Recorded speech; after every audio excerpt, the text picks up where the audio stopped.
सहेली, महिलाओं के लिए सबसे भरोसेमंद औषधि एवन टॉनिक।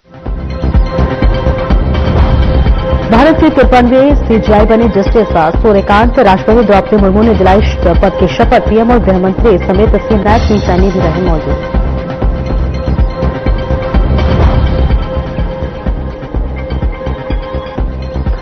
लोकप्रिय फिल्म अभिनेता धर्मेंद्र का निधन। मुख्यमंत्री नायब सिंह सैनी ने जताया दुख, कहा भारतीय सिनेमा में उनका योगदान अविस्मरणीय। निधन से फिल्म जगत में शोक की लहर।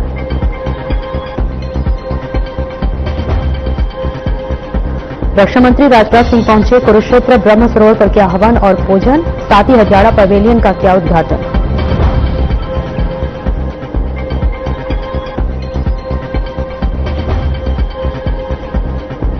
और दिल्ली एनसीआर में लगातार बढ़ रहा प्रदूषण का स्तर, बच्चों, बुजुर्गों और गर्भवती महिलाओं को हो रही ज्यादा दिक्कत। पॉल्यूशन के चलते हरियाणा में बढ़े प्री मैच्योर डिलीवरी के आंकड़े।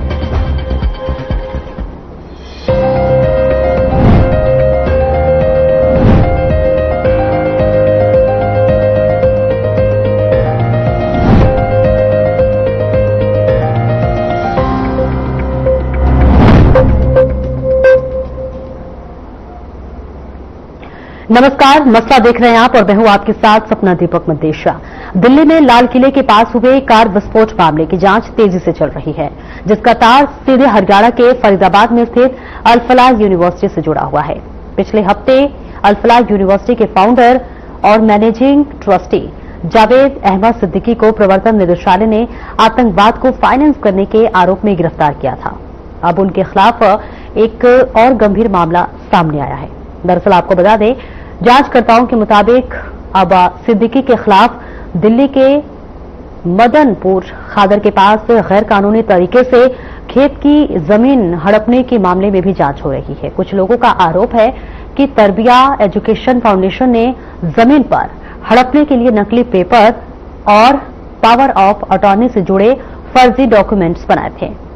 तो वहीं दूसरी ओर हरियाणा के हिसार जिले के झांसी में रामार टोल प्लाजा के पास स्थित केएफसी रेस्टोरेंट को भी लेकर उड़ाने की धमकी मिली है। आपको बता दें कि पुलिस मुख्यालय में एक अज्ञात व्यक्ति ने फोन करके यह धमकी दी। शुरुआती जांच में पता चला है कि फोन करने वाले की लोकेशन सोनीपत क्षेत्र की है, जबकि जिस आईडी पर नंबर रजिस्टर्ड है वह बरवाला इलाके का है। हांसी के एसपी अमित यशवर्धन ने शनिवार को बताया कि मामले की गंभीरता को देखते हुए जांच तेज कर दी गई है और अभी यह स्पष्ट किया जा रहा है कि धमकी किस केएफसी रेस्टोरेंट को लेकर दी गई है। एसपी ने बताया है कि यह भी संभव है कि किसी ने मजाक में फोन किया हो, लेकिन पुलिस किसी भी स्थिति को हल्के में नहीं ले रही है। पूरी सावधानी बरती जा रही है। सुरक्षा व्यवस्था चाक चौबंद किया जा रहा है। इसके साथ ही केएफसी के मैनेजर अशोक ने बताया है कि शनिवार सुबह 10 बजे हांसी पुलिस उनके पास आई। पुलिस ने उनसे पूछा कि क्या उन्हें कोई धमकी भरा फोन आया था। इस पर मैंने कहा कि यहां कोई भी फोन नहीं आया। पुलिस ने कहा कि वे पूरे मामले की जांच कर रहे हैं और ये फेक कॉल भी हो सकती है। लेकिन ऐसे में आपको बताते चले कि लगातार आए दिन कई बड़े खुलासे हो रहे हैं।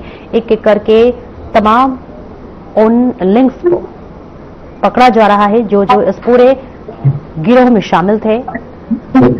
और इस पूरे बात में ईडी की भी एंट्री हुई और उसके बाद आए दिन नए बड़े खुलासे हो रहे हैं।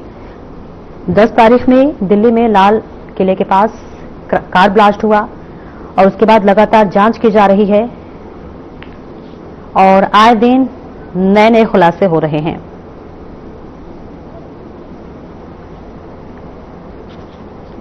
और इसी पर करेंगे चर्चा। हमारे साथ खास मेहमान जुड़ रहे हैं, रक्षा विशेषज्ञ अश्मिंदर सिंह बहल हमारे साथ जुड़ रहे हैं। सर, स्वागत है आपका। और रक्षा विशेषज्ञ शिवदान सिंह हमारे साथ जुड़ रहे हैं। आपका भी सर बहुत बहुत स्वागत है।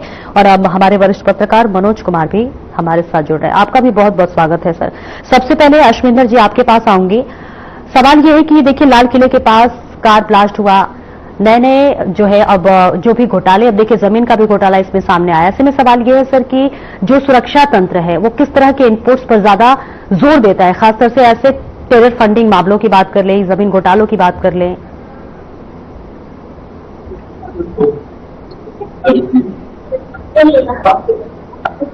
यूनिवर्सिटीज के अंदर और जैसे Amity University, Doon business school, जो अंदर की सिक्योरिटी होती है वो यूनिवर्सिटी की नॉर्मली अपनी रिस्पॉन्सिबिलिटी होती है अगर कोई क्रिमिनल एक्ट ना हो।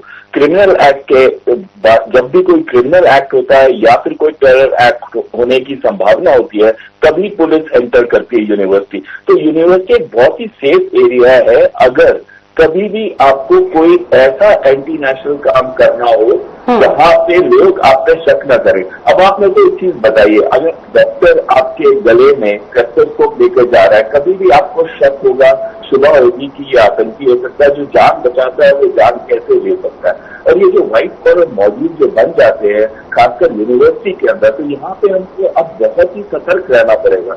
व्हाइट कॉलर मॉड्यूल में टीचर को हम एक जगह देते हैं गुरु की, क्योंकि वो एक मॉड्यूल में कितने बच्चों को वो इन्फ्लुएंस कर सकता है, खासकर अगर लेडी डॉक्टर हो तो या लेडी टीचर हो जैसे कि डॉक्टर शाहीन, तो उनको उनका माइंड और कैसे उनको रेटिकुलाइज करके मल्टीपल मॉड्यूल्स बना सकता है जो भी बच्चे पास आउट हो जाए और अलग अलग जगह जाए, दूसरे हॉस्पिटल में काम करें। तो टेक्नोलॉजी में भी ज्यादातर ये लोग फेमिलियर होते हैं, तो बॉम्ब बना सकते हैं और साथ में लैब अवेलेबल होते हैं इनके पास। अब जैसे हमको बिलाल वानी मिला था, ये तो स्टूडेंट है पोस्ट ग्रेजुएशन का पॉलिटिकल साइंस के अंदर, तो कहीं ना कहीं वो बॉम्ब से ज्यादा ड्रोन बनाने में भी माहिर था, रॉकेट बनाने में माहिर था। तो अगर मल्टीपल अटैक्स होने में जैसे कि शुबा है, शक है, तो इस मल्टीपल अटैक्स में हाई टेक्नोलॉजी का इस्तेमाल करते हुए बहुत जगह पे आतंक फैलाया जा सकता है। तो वैसे ये बहुत बड़ी जीत है हमारी कि एक बहुत बड़े व्यापक स्केल में जो सीरियल ब्लास्ट हो सकते थे वो हमने रोक दिए, खासकर December 6 को, जो कि बहुत ही इंपॉर्टेंट दिन गिना जाता है।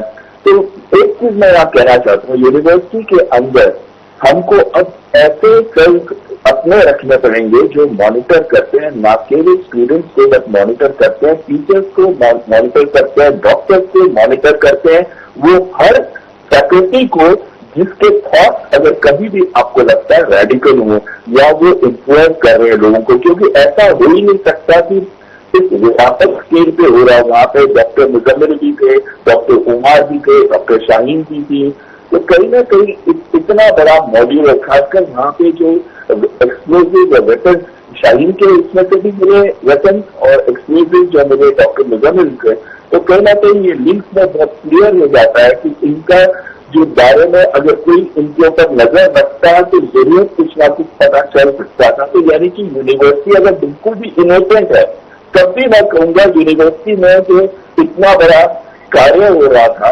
आतंकवाद का, तो वो क्यों नहीं देख पाए।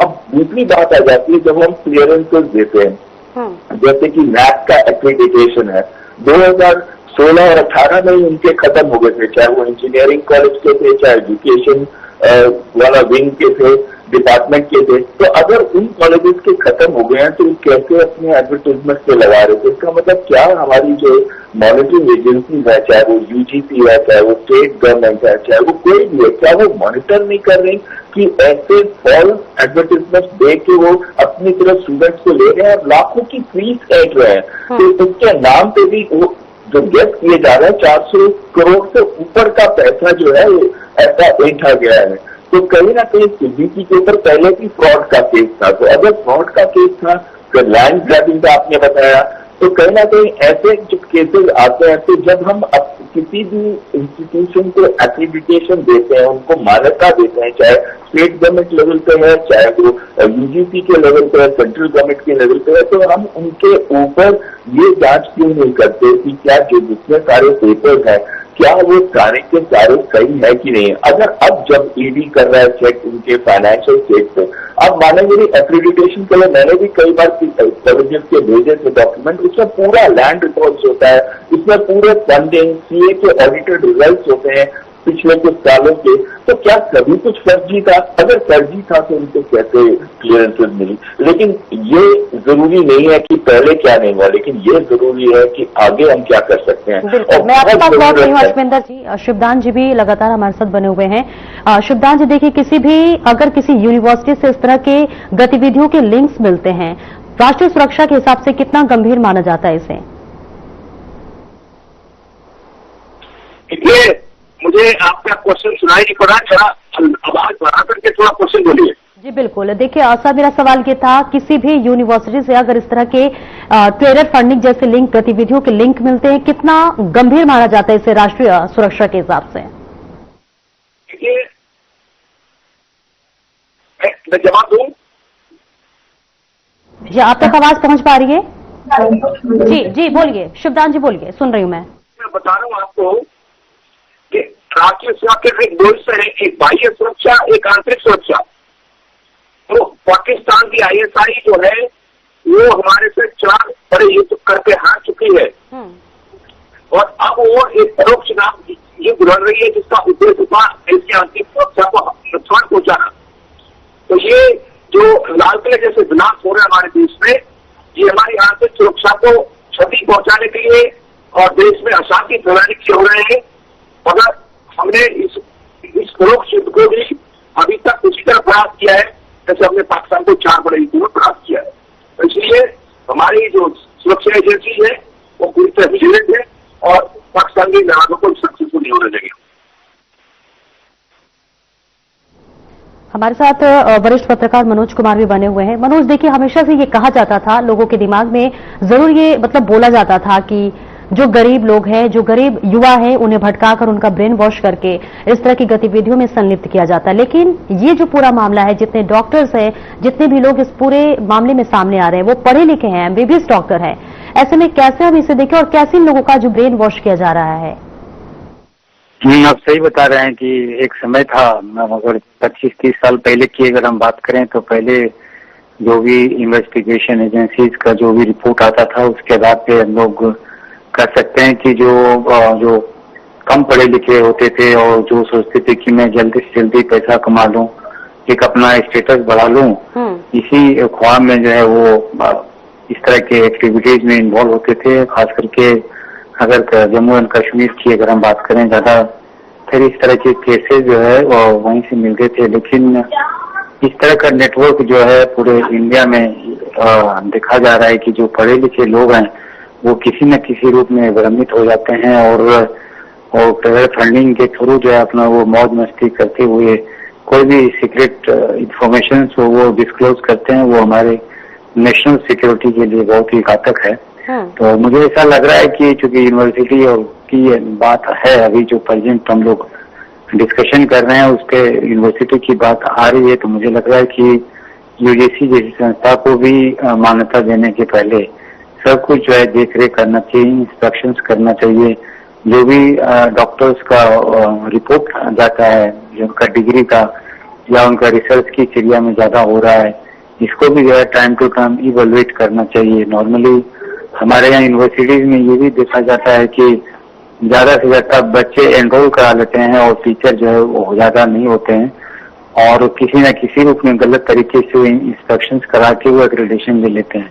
तो जब तक ये सब चीज नहीं हटेगा और इस पे जो है UGC स्ट्रिक्टली एक्शन नहीं लेगी, तो हम लोग आज जो डिस्कशन कर रहे हैं यूनिवर्सिटी में कि किस तरह से जो है वो टेरर फंडिंग आ रहा था और यहाँ के डॉक्टर्स भी इस तरह के एक्टिविटीज में इन्वॉल्व थे, तो मुझे लग रहा है कि आने वाले समय में हमारे जो संस्थाएं हैं वो और स्ट्रेंथन होगी और इस तरह का इंफॉर्मेशन आता है तो उनका विजिलेंस बढ़ेगा और जैसे जैसे इंटेलिजेंस एजेंसीज का रिपोर्ट आएगा और रिवील होगा कि और कौन सा यूनिवर्सिटीज टेरर फंडिंग लेता है या फंडिंग लेता है, वो रिसर्च के नाम पे लेता है, लेकिन वो करता क्या है। तो इस पे जो है इवोल्यूशन होगा आने वाले समय में और जो भी लोग मुझे लगता है इन्वॉल्व होंगे उनका एक्रेडिटेशन खत्म होगा और एक अच्छा एकेडमिक एटमोसफेयर जो है हम लोग यूनिवर्सिटीज में देख पाएंगे। बिल्कुल अश्विंदर जी, देखिए आज ही हरियाणा में KFC को बम उड़ाने की धमकी भरा कॉल आया। हालांकि देखिए ये कॉल फेक है नहीं फेक है, क्या कुछ मामला है अभी जांच का विषय है, लेकिन ऐसे में इस तरह की जो चेतावनी आती है, जो कॉल आती है, इसे सुरक्षा एजेंसियां किस स्तर की चेतावनी मानती है? आए थे जैसे स्कूलों के बारे में आए थे कि ब्लास्ट करके, खासकर NCR के स्कूल जो है उनके ऊपर तो ये काफी समय से आ ही रहे हैं, लेकिन और खासकर कभी कोई प्लेन के ऊपर के भी केसेस आए थे, लेकिन मैं एक चीज कहना चाहता हूँ, सुरक्षा एजेंसीज इनको बिल्कुल भी इजी नहीं लेती, उनको बहुत सीरियस लेती हैं। और चाहे वो कितना भी आइडिया हो उनको कि ये फॉल्स ही होगा या ये कोई मजाक ही कर रहा होगा, लेकिन उसको वो उस तरीके से नहीं लेते, उसको बहुत सीरियसली लेते हैं। यहाँ तक कि स्कूल तक को भी वो आके पूरा बॉम्ब चेक करते हैं और प्रॉपरली इंस्पेक्ट करते हैं कि कोई भी ऐसा केस ना हो जाए जहाँ पे ब्लास्ट हो जाए। तो ये सुरक्षा एजेंसीज की चूक इसमें मैं नहीं कहूंगा। हाँ, ये जरूर मैं कह सकता हूँ कि जो भी कॉल्स, होक्स कॉल्स आए, चाहे कोई भी कॉल आता है, सुरक्षा एजेंसी हमेशा उसको बहुत सीरियसली लेती है। मैं आपको एक छोटी सी बात बताना चाहता था, जो चीज मैं मिस कर गया पहले बात करते हुए। एक व्हाइट कॉलर जो मॉड्यूल था, इनके लिंक्स फैजल इकबाल, एक ISI का हैंडलर है जो कि ISI ऑपरेटर है, इसके साथ भी मिले हैं। और शाहीन के तो जैश-ए-मोहम्मद के साथ मिले थे लिंक, जबकि जो मसूद अजहर का भतीजा है, उसकी पत्नी अफीरा बीवी, इसके साथ भी लिंक ऐसे मिलने की खबर आई थी मीडिया के अंदर।